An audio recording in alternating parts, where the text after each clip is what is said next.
దళితులకు గౌరవం స్థానం తీసుకొచ్చింది వైఎస్ రాజశేఖర రెడ్డి పాలనలోనే అని తర్వాత జగన్ ప్రభుత్వంలో మరింత పురోగతి సాధించామని మాజీ మంత్రి నారాయణస్వామి అన్నారు. చంద్రబాబుకు దళితులపై ఉన్న వైఖరి ఆయన మాటల్లోనే స్పష్టమవుతుందని విమర్శించారు.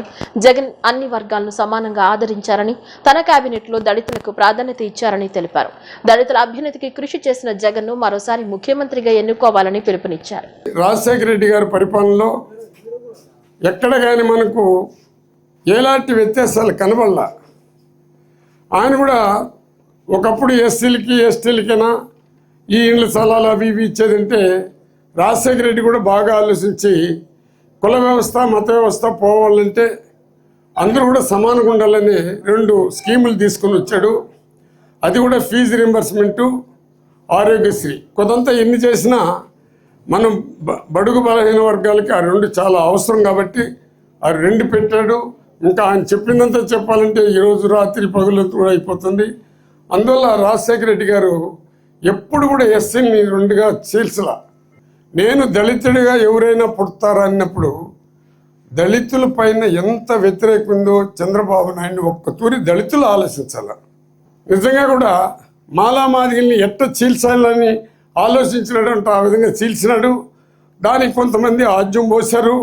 మాలాలని చూస్తే మాదిగోళ్ళకి కాదు, మాదిగోళ్ళని చూస్తే మాలోళ్ళకి కాదని ఒక ఆలోచనతో అంత తీవ్రంగా వ్యతిరేకించేసినాడు. దానికి రిజర్వేషన్ పెట్టినాడు. రకరకాలుగా మనల్ని ద్వేషాన్ని పెంచినాడు. ఇది అయినాక జగన్మోహన్ రెడ్డి బాగా ఆలోచించాడు. ఏంటి ఈ వ్యవస్థ, ఎందుకు ఈ విధంగా అయిపోతున్నారని ఆలోచించి ఆయన క్యాబినెట్లో మాలా మాదిగల్ని 5 మందిని మంత్రి పదవి ఇచ్చినా దానికి ఇంపార్టెంట్గా సమానంగా ఇవ్వాలని చెప్పే ఉద్దేశంతోనే కలిపినాడు.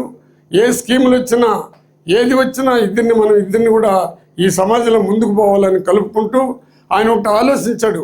ఏ విధంగా చెప్పాడంటే ఎస్సీలు ఎస్టీలు అనేవాళ్ళే కాకుండా అందరినీ పేదవాళ్ళకంతా మనం ఈ స్కీములు ఇస్తే బాగుంటుంది. కానీ ఈ స్కీమ్ పెడుతుండేది కేవలం ఎస్సీ ఎస్టీ బీసీ మైనారిటీల కోసమే పెడుతున్నాను.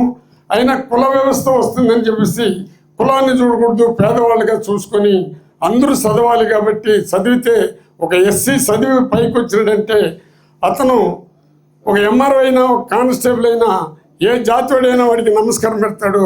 ఆ నమస్కారం కావాలంటే సంస్కారం రావాలా, ఆ సంస్కారం కావాలంటేనే విద్య కావాలా, ఆ విద్య వస్తేనే సమానత్వం వస్తుందని చెప్పినటువంటి ఏకైక ముఖ్యమంత్రి ఎవరైనా ఉన్నారంటే అది జగన్మోహన్ రెడ్డి గారు.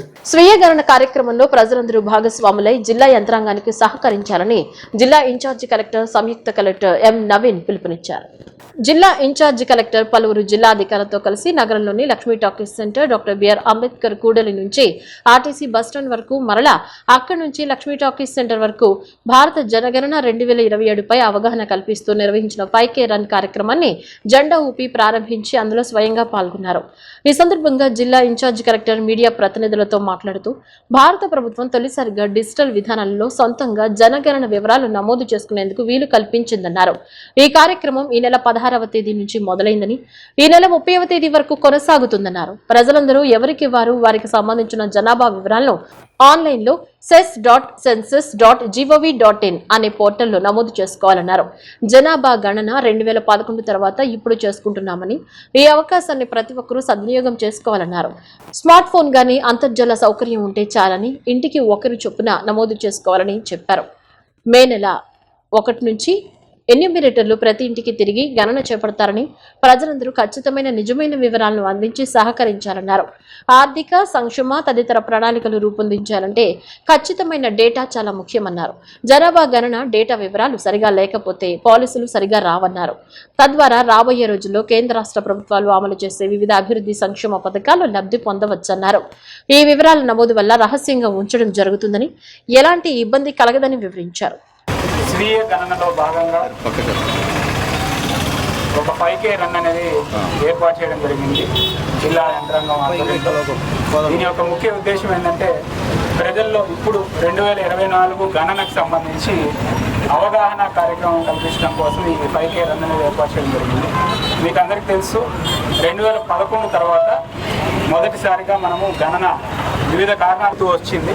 సో అందులో భాగంగా 2027 ఈ సంవత్సరంలో గణన స్టార్ట్ చేయడం జరిగింది. ముఖ్యంగా ఏప్రిల్ 21 నుంచి 30 వరకు స్వీయ గణన అంటే స్మార్ట్ ఫోన్ ఉన్నా లేకపోతే ఇంటర్నెట్ ఫెసిలిటీ ఎవరున్నా సరే ఇంటికి ఒకరు చొప్పున దాంట్లో ఎన్యూమరేట్ అయ్యి అంటే వారి యొక్క డీటెయిల్స్ ఏవైతే వారి యొక్క డీటెయిల్స్ ఉన్నాయో ఇంటిలో ఉన్న డీటెయిల్స్ బేసిక్ డీటెయిల్స్ అన్నిటినీ ఎటువంటి దాపరికం లేకుండా మనకి తెలియజేయచ్చు. దీనికి మళ్ళీ మనిషి రావాల్సిన అవసరం లేదు.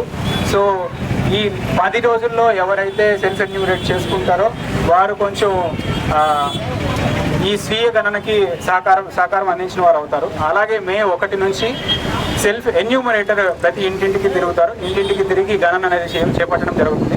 దీనికి ప్రజలందరూ సహకరించవలసిందిగా కోరుతున్నాము. ఎన్యూమరేటర్ వచ్చినప్పుడు ఖచ్చితమైన నిజమైన డీటెయిల్స్ అందించవలసిందిగా కోరుతున్నాము.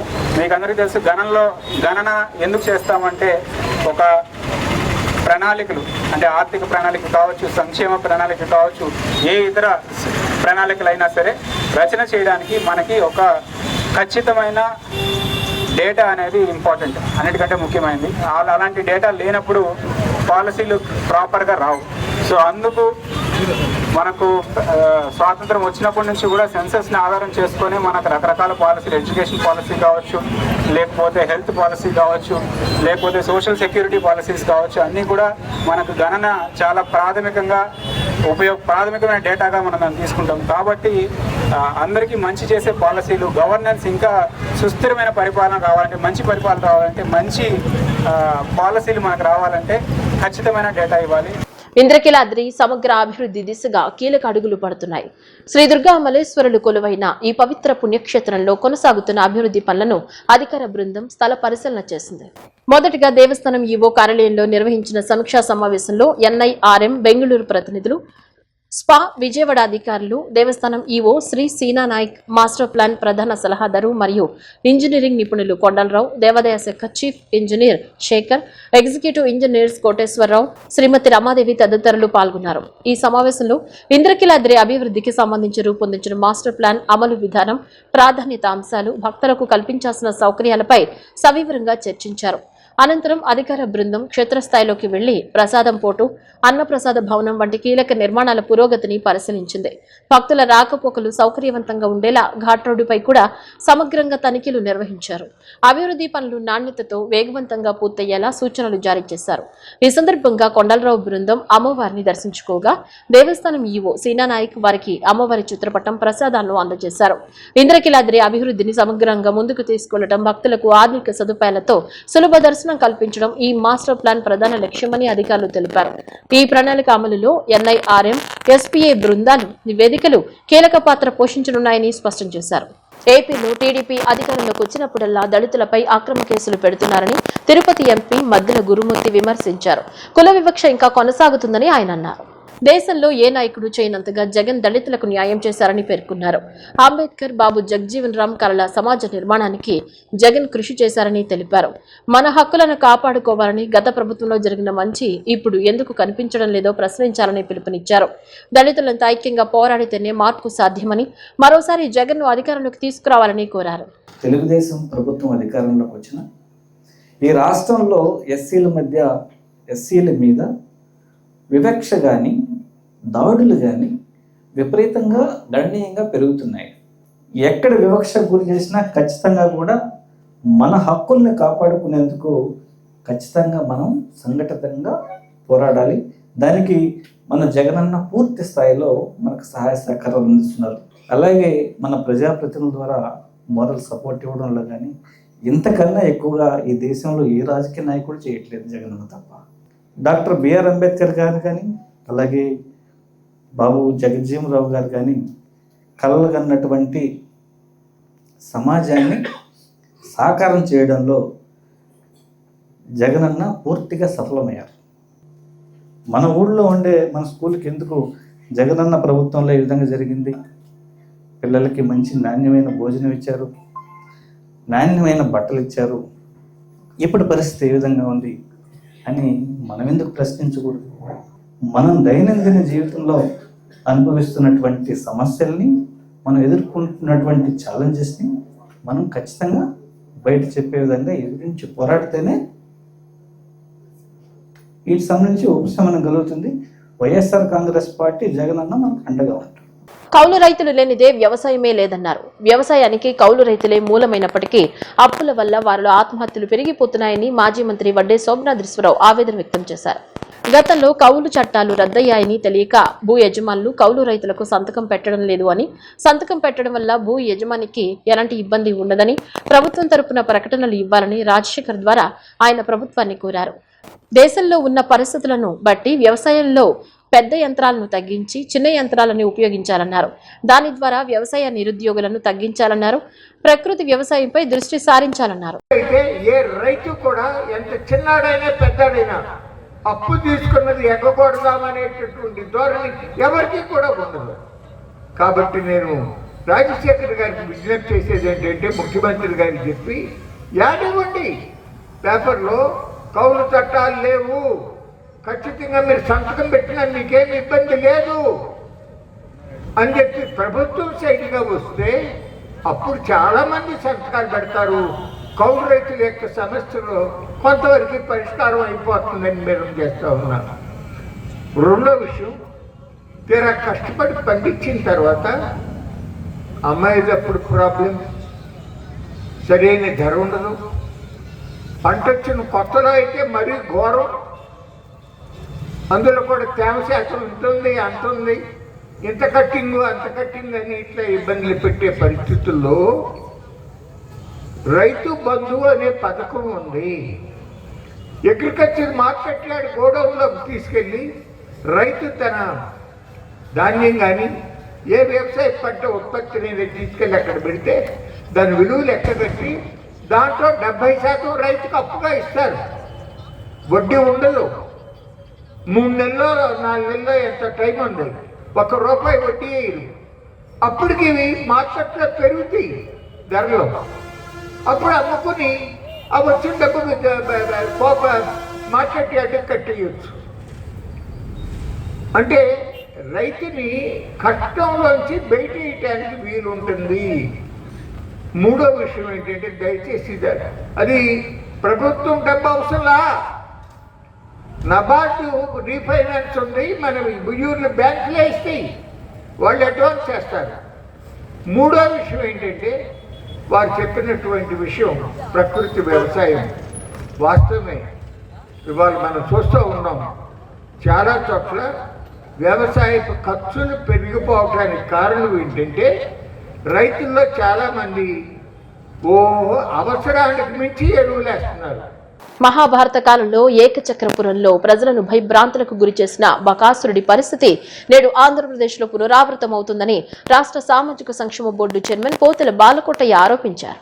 తన వద్ద డ్రైవర్గా పనిచేసిన సుబ్రహ్మణ్యాన్ని హత్య చేసిన ఎమ్మెల్సీ అనంతబాబును ఆధునిక బకాసురుడిగా విమర్శించారు.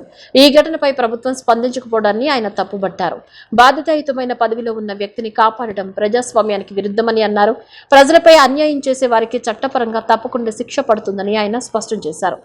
అనంతబాబు ఉన్న వైకాపా పార్టీ అధ్యక్షుడు వైఎస్ జగన్మోహన్ రెడ్డి గారు కానీ కించిత్తు చెలించటంలా అదేదో ఈ రాష్ట్రానికి సంబంధించిన సంఘటనే కాదన్నట్టుగా, డ్రైవర్ వీధి సుబ్రహ్మణ్యాన్ని ఎవరో హత్య చేయలేదన్నట్టుగా, ఎమ్మెల్సీ అనంతబాబు ఒక శుద్ధపోస అన్నట్టుగా, జగన్మోహన్ రెడ్డి గారు తాడేపల్లిలో ఉన్నాడో, యలహంక ప్యాలెస్లో ఉన్నాడో, లోటస్ బాండ్లో ఉన్నాడో నాకు తెలియదు, కానీ సేదతీరి నిద్రపోతున్నాడు.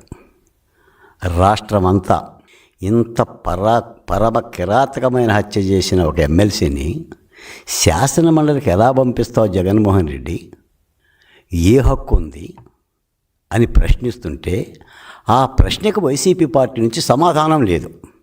జగన్మోహన్ రెడ్డి గారు కానీ, ఆయన ప్రధాన సలహాదారు సజ్జల రామకృష్ణారెడ్డి గారు కానీ, ఆ పార్టీలో ఉన్న మా దళిత నాయకులు కానీ, మాటకు ముందు మాటకు వెనక అంబేద్కర్ గారి నామస్మరణం చేసే జూపడి ప్రభాకర్ కానీ, మేరుగు నాగార్జున కానీ, ఆదిమూలపు సురేష్ కానీ, చెప్పండి, నూలు తెరవండి. నాటి 5 ఏళ్ల పరిపాలన బకాసుర పరిపాలన కాదా? మళ్ళీ చెప్తున్నా, నేను డాక్టర్ సుధాకర్ జోలికి పోవడంలా, డాక్టర్ అచ్చెన్న జోలికి పోవడంలా, వజీరా గురించి మాట్లాడటంలా, నంద్యాల నాగమ్మ పులివెందుల మహాలక్ష్మి గురించి మాట్లాడటల్లా, శిరోమణనాథ్ గురించి మాట్లాడటల్లా, చీరాల్లో చంపిన కిరణబాబు గురించి మాట్లాడటల్లా, ఒక్క అనంతబాబు యొక్క హత్య గురించి మాట్లాడుతున్నాం. ఈ తెలుగు నేల మీద కారంచెడు, నీరుకొండ, పదిరకుప్పం, వేటపాలెం, చుండూరు, కంచిచెల్ల, చెల్లకల్లు, గోకరాచిపల్లి, బత్తెలపాడు ఏనాడైనా ఒక దళితుడు గుండెను చంపి డోర్ డెలివరీ చేసిన చరిత్ర మీరు ఎప్పుడైనా చూసారా? బులెటిన్ ముగించే ముందు హెడ్లైన్స్ మరోసారి.